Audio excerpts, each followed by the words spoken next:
அன்புக்குரியவர்களுக்கு வணக்கம். எல்லாரும் எப்படி இருக்கீங்க? வாங்க இன்றைக்கி பருப்பு அடை எப்படி செய்யலான்னு பார்க்கலாம்.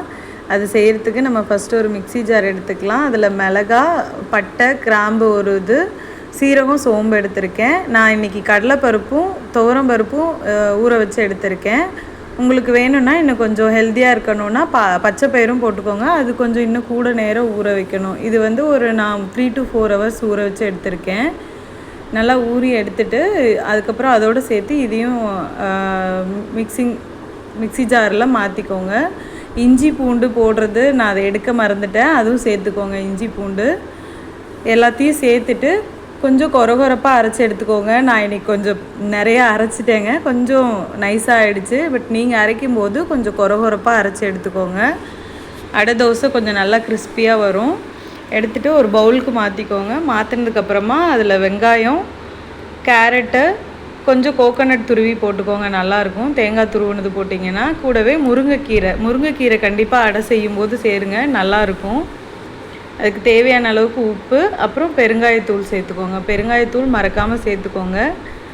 ஏன்னா பருப்புலாம் நம்ம சேர்க்கும்போது நமக்கு அந்த கேஸ்ட்ரிக் ஆகாமல் இருக்கிறதுக்காக பெருங்காயத்தூள் மறந்துடாமல் சேர்த்துக்கோங்க.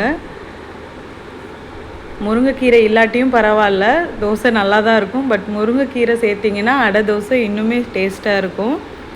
எல்லாம் சேர்த்ததுக்கப்புறம் நல்லா மிக்ஸ் பண்ணி எடுத்துக்கலாம்.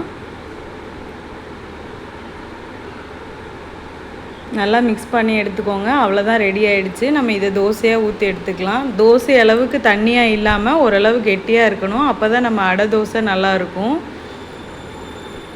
தோசைக்கல் காஞ்சதுக்கப்புறமா ஊற்றி எடுத்துக்கோங்க. பொறுமையாக ஊற்றுங்க, இல்லைன்னா கொஞ்சம் எல்லாம் திரண்டு வந்துடும். கொஞ்சம் அங்கங்கே ஓட்டை இருந்ததுன்னா இன்னும் நல்லாயிருக்கும். ஏன்னா அந்தந்த இடத்துல கிறிஸ்பியாகவும் கொஞ்சம் சாஃப்டாகவும் சாப்பிடும்போது அடை தோசை இன்னும் சூப்பராக இருக்கும்.